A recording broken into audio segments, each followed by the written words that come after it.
ahead. All right. I see I'm on the clock. How much time do I have? 10 minutes. All right. I assume all of you got my little letter and what we do and how we do it? Okay. Well, let's see. I have been building things in courts my entire professional life. I should have been a builder. I mean, that's how I got into working on trying to help build cities. But I started out as a child support assistant district attorney in the South Georgia Judicial Circuit, and I built out the child support unit because it was brand new, and I went in there and I built it out. And then after that, I went to work for Bruce Kerbo, Charles's brother, and they got me a special assistant attorney general designation, and because they needed somebody to build out the child abuse, sexual abuse, elder abuse component of DFACS. So I went and built out that programming between the police, the sheriffs, Department of Family and Children's Services, the juvenile court, and built that program out for 3 counties. And then after that, I was the assistant district attorney in the Cherokee Circuit. And I did that because I got divorced in South Georgia, and I got tired of driving 234 miles each way to go see my children every other weekend. And the skill sets that I had, even though I was working for Mr. Kerbo, it was a really good job, was being the DA. So I went back up there, and I did all the sex abuse cases for the circuit. And then I was also the sitting district attorney for one of the counties. So I ran that county for the district attorney. And after that, I came back home to Atlanta, and I was an assistant solicitor general. I ran a trial division for Jimmy Webb in Fulton County. And I trained new people.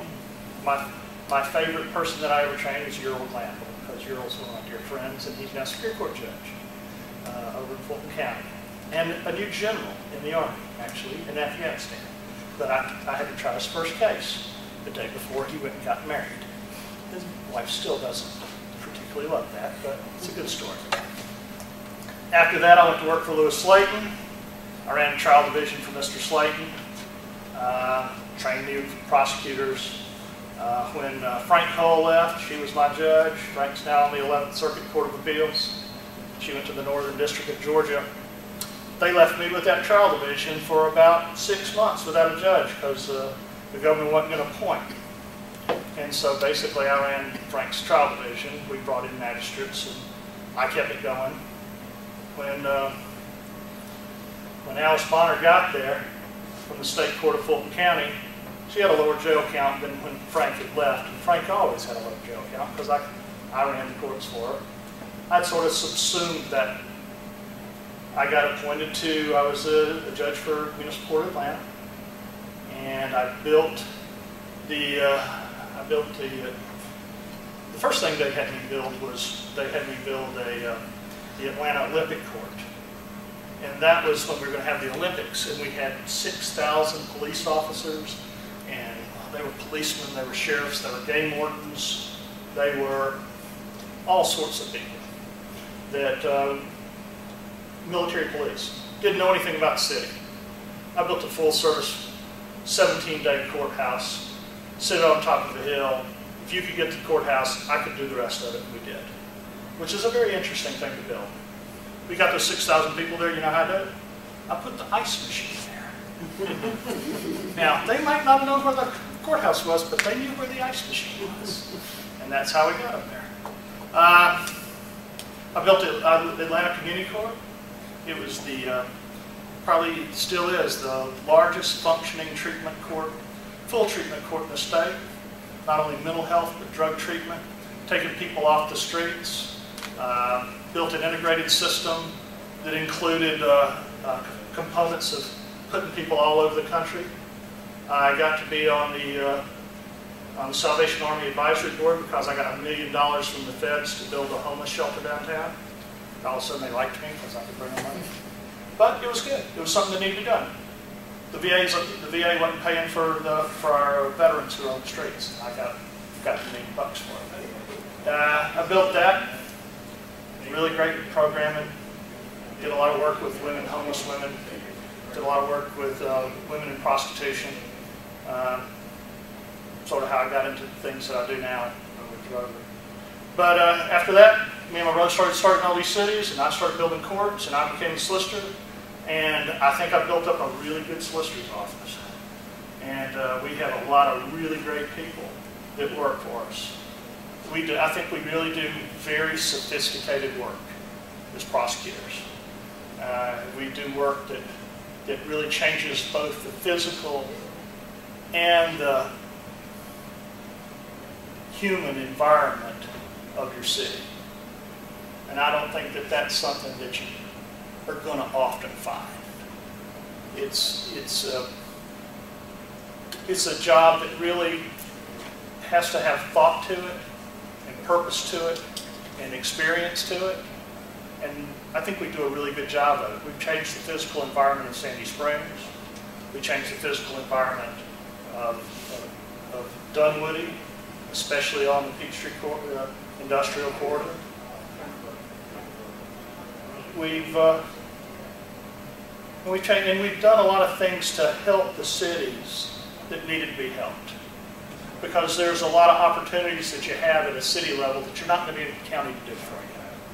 You know, if we're going to go on Beaufort Highway and we're going to work in those huge clubs that have people pouring out all night, you're going to have to be able to do something more than just prosecute cases and pay a $350 fine. You're going to have to figure out why they're there, how they're there, how do you change their culture, what are you doing. Let me talk just a little bit, because I see I'm getting close. I want to talk about some of my people that I have. That'd be good. We're probably going to have more questions. Okay. Okay. Don, your time for questions after. Sure. Don Henderson. Don was my trial partner. He went to work for Mr. Slate the same day I did. Taught him a valuable lesson. Mr. Slate believed in seniority. I had a judge sign my appointment first, and I got the first courtroom. When Mr. Slate sent us down and we had to share an office space, I said, that's mine, because that's the one with the telephone on it, and I've reminded that for the last 20 years. I went into the judge track, Don went into the lawyer track as prosecutor. He retired as the Chief Assistant Solicitor General for DeKalb County. He had been the Chief Assistant District Attorney in the Notice Circuit. He'd been the Chief Assistant District Attorney in the Muskogee Circuit. And he has taught basic prosecution to generations of prosecutors in the state of Georgia for the Prosecuting Attorneys Council. He's post-certified. He teaches police. Great guy. And I depend on him to do a lot of the work. Milton Barwick.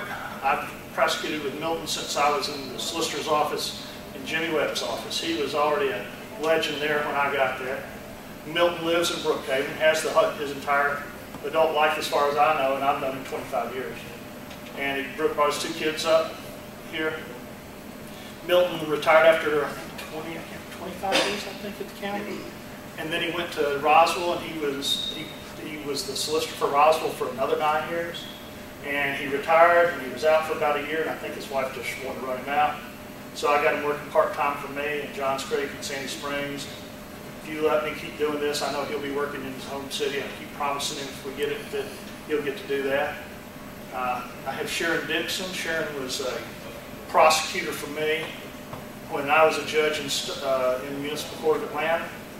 And Sharon went on to be a prosecutor in Gwinnett County, where she was one of the lead DUI prosecutors. For the last 5 years, she prosecuted in State Court of DeKalb County. And then she came home and she works part-time for me. She lives in Johns Creek, and she's able to stay with the kids a lot more, and she works probably 20 hours a week for me. Then I have Albert Bullette. Albert is, his family had been in Cuba since the 1500s. His father was part of the Bay of Pigs. They had to buy him out of Cuba. They live here, they live in the Lilburn area. Albert and I have been knowing each other since I was a DA, and he worked for Judge Jen Rett as the law clerk in the Superior Court of Fulton County. And when I started working over in the solicitor's office in Sandy Springs, I called Albert up and said, Albert, I want you. And Albert has Goico and Bullette, They're a law firm here in Brookhaven. They speak Spanish. Oh yeah. Oh yeah, Albert speaks Spanish really well.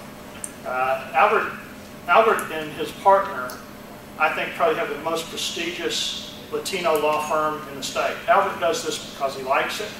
Albert does this because it gives back to his community.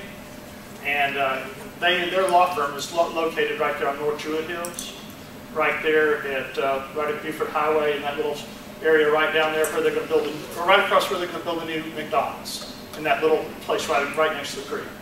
But Albert and his partner represent 17 of the top 25 Latino corporations in the state, and he is a member of the business community here in Brookhaven, and he is committed to the Latino community. And that's one of the things I say about Albert is having Albert on our team always keeps us with more sensitivity to this immigrant population that we have. And I think that works well for us. All right, we need to do some questions real quick. Thanks. You have any questions? Yeah, you referenced that a good solicitor and some of your experiences about changing sort of the public landscape in Sandy Springs environments. Can you give me an example of how you do that from a solicitor standpoint of how you change the fabric of it? Yeah, well, I think there's lots of different ways. Okay, let's talk about Sandy Springs real quick first. We had a lot of illegal signs up and down Roswell Road. They were abandoned. I had a community development director who was real aggressive on that, and we started citing the owners, and I prosecuted the cases, and we cut down all those signs. We made the owners cut them all down. That's a little thing. That's a little thing, one, that you pick them off one at a time. Okay? Big things. We do sweeps. Okay? Sandy Springs, I had a lot of people to do sweeps. We don't have a lot of people here. But in Dunwoody, you only had 2. And so far in Dunwoody, we've gotten 2 big apartment complexes finished. And what you do is you go in and you systemically go through and find all the violations. In Sandy Springs, I had a big team. We turned over 11 of the top 13 apartment complexes in 1 year because we would sit there and prosecute the cases. And if you didn't want to put the money into your building, you sold it. We got rid of slumlords. So what do you mean you turned over? You just changed ownership, or they redeveloped? Or no, when we would come in and we would write tickets and we would start pressing them, they had to make decisions. Are you going to fix these? Are you going to sell these? And we had a lot of apartment complexes that would sell to companies that were going to come put money into them. And when you put the money into them, number one, you've stabilized your physical infrastructure of your city. Number two, you've made it a better place for people to live in your city, because a lot of these places were just not habitable. And number three, when you raise the rents and they're better places to live, you have people who are less likely to commit crimes in your city. So you get all of these kinds of things coming out of this. You get all these results that you don't understand that you're going to. Well, you may not understand, but we understand that you're going to get by going forward on making sure that you work on code enforcement. Code compliance first. 95% of the cases in code enforcement are compliant. It's that last 5% that you work on in enforcement. Do you have any pretrial diversion or probation program in any of your municipal courts? Sure. Okay. So give me 30 seconds on that. Generally speaking, we have it in every court. Pretrial diversion is it's tailored for different ways. Shoplifting, drugs, alcohol. Most of it's all tailored for youth. And your private probation services will monitor that for you. So you have private probation service in their courts then? In every court. In a municipal court, you couldn't afford to go and hire your own system. What we do is they charge you $30 a month to monitor a pretrial. On the kids that don't have any money, the families don't have any money, we waive the fee other than the $30 a month fee. On kids that have money, there's a pretrial diversion fee for the cost of running them through the court and all this stuff. That's up to about $300. But here again, you tailor to the person that you have in front of you. And you have a whole menu of different things that you can get them to do. You know, you try not to give anybody more than about 3 things to do. If you give anybody more than 3 things to do, they're going to fail. So you go and try to pick the things that will affect their life positively and say, go succeed at something. And you come back and you work with them. How do you balance being a tough, hard-nosed prosecutor with not wanting to run every case out into the state court, keeping some of the cases in? How do you balance that? You know, it's what do you want to get to? Where do you, and it's a lot of times it's who's in front of you and what do you need to do. Yeah? I had a guy last Friday in E-Court. He's 59 years old. Is that environmental court? Yeah, environmental court. 59 years old. He's been working for 30 years. He didn't care. It's an erosion control thing. He just took it. He wiped it out. He took the tree safe fence out because he didn't want to tear it up. He took the silt fence out because he didn't want to tear it up and just plowed it. Now he does that for a living. I'm not going to treat him very well because he's coming, he has done something that destroyed stuff that we can't fix. And he's come back and just asked for forgiveness. Well, you know what? You've been doing this for 25 years. This is not a forgiveness issue for you. I have the 83-year-old little old lady. And she had a car. She has like 5 cars. But her husband died. And her son's going to come help her. Now, they're not tagged. They're not titled. The neighbors are calling. But you know, it's like, man, thank you so much for coming in this morning. Now, I'm going to reset this. When's your son coming? I'll see you, and we're going to drive by your house. And if it's all okay, my code enforcement officer is going to tell you, you don't have to come back next week. Now, those were 2 different scenarios that happened within 20 minutes of each other. So you craft it for what you're trying to get to. And you craft it for what the need is, both the public need and the need of the individual and the defendant. And what you're trying to get them to be or what you're trying to get them to do. I know the judge runs the courtroom. Do you have any influence or standards on how people come to court and whether? Oh, sure. Yeah, everybody, you know, no cutoffs, no shorts, long pants, no hats, no. There's a whole laundry list that's pretty much standard that it'll be pulled. That the judge will sign an order on. So, of the team that you just told us about, who would actually be 2 days a week in? You know, it depends on. First of all, right up front, it'll be me, because truthfully, that court really needs somebody who knows how these things are, who's going to be there. You know, I actually run the court probably better than whoever we have that's starting up there. Just that, because it's a very small talent pool that you draw from, and at the cost point we have, they're going to know what to do. But there's going to be a lot of the reaching here and reaching there and doing this. So I'll be here. One of the things that we've talked about is that we don't know how we've talked about the vendor not giving us the extra 2.5 of people that they're talking about for court days right now, because we don't really know what our flow is going to be, how many people we're going to have. So what I volunteered to do is to bring Donna with me for those half days. And what happened in Doraville, I did a. I know you got to go. Yeah, finish. Okay. In Doraville, we did a complete restructure of the court in Doraville.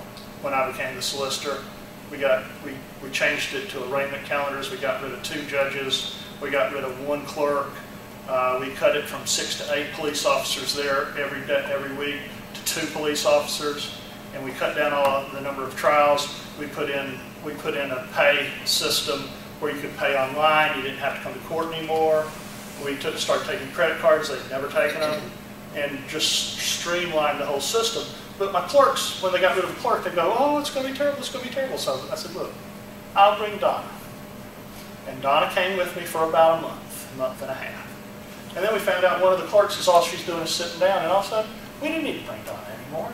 because we knew they had enough clerks in the first place. But to overcome the political issue, I said, I'm going to bring Donna anyway. So what I've said to Marie is that I'll bring Donna. We'll see what the case counts are to begin with. Let's not go and commit to an extra half a person or an extra quarter of a person, half an FTE, until we see what our stuff is. I'm just going to bring her.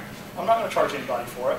But she'll come and act as a deputy clerk while we get it under control to see what your real numbers are going to be, to see what your real staffing levels need to be, rather than us going out and trying to put it in a contract and then having to go back and say we don't need this many people. You know, we have a clerk here with the oversaw court in Smyrna. Would you have any problem working with the clerk? This one? I don't have any problem with her at all. If they're kind of monitoring it, you know. I think that'd be great. You know, what you find is like our clerk and then the clerk Sharon over there in Dunwoody. Sharon ran the courts over in Snellville, and what ended up happening is Sharon got a person who had a lot of potential, and Sharon trained her up, and I don't think Sharon has to do much anymore. And so I hope that maybe we'd have the same kind of thing, because we have somebody who has that same oversight and experience, that we can get somebody who has a lot of potential and train them up to be what we want them to be, and then she won't have to do it as much anymore. Bill, how many cities are you a solicitor for? I think 6. Sandy Springs, Johns Creek, Dunwoody, Doraville, Peachtree Corners, and us here for now.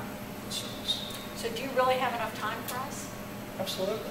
I didn't even tell you about some of my other solicitors. I mean, I have Lenny, who you saw tonight. Lenny is a cert expert. Cert's how you do appeals. And we meet people all day long with Lenny on certs. Lenny, we do you can have appeals from municipal court. And you know how arcane certs are. Yeah. 3/4 of the time they don't even get to the merits because they don't know how. Right. And then you will find that we'll get a pretty intense scheme of ordinances. And a lot of places try to get out of the municipal courts because they want to get to the county court where people don't care. Right. And how do we prevent that? Well, because you have to have a real sophisticated knowledge about preemption and the preemption of state over municipal ordinances. And you craft your ordinances in a way that you don't get preempted. And then I have somebody like Lenny who writes them and sticks them. And so he's a really great piece. The other person I didn't even tell you about that I just got, I mean, she's fabulous. I got Candy Howell, who I used to prosecute with in Fulton County, who went for 20 years as an assistant United States attorney, and she's just retired. She worked for about a half a year doing free stuff at juvenile court, and she called me up and said, I want to come to work. Well, that ties us in to the feds with ICE, to DEA, to everybody else, that we have a much more robust relationship now. And you may not believe it, but you end up doing those kind of cases. In Sandy Springs, we were doing a prostitution case out of Mardi Gras, where the girls were going to go over and party at the hotel next door with the undercover police officers. It developed into a case where one of the girls actually had connections to Florida, and the police fronted up a bunch of money. She took it to Florida, brought a bunch of cocaine back. So the feds came in and took her. Second tier of girls in the rate went to Superior Court. Third tier all came to us. But it ended up being a joint effort between the feds, the Superior Court, and the municipal court on the same raid that originally would have all come to me. But you end up having this whole, I don't know what a better word is, you have a wide breadth of prosecution that can come out of the same piece. And I'm really excited about having her to do that because it gives us a whole new dynamic that we're going to be able to work with. The other piece is, if you look at the people that I have here, they don't have the relationship with DeKalb County. You know, I got 3 people that they worked at very high levels at the county already. All right. Well, thank you very much, Bill. We appreciate it.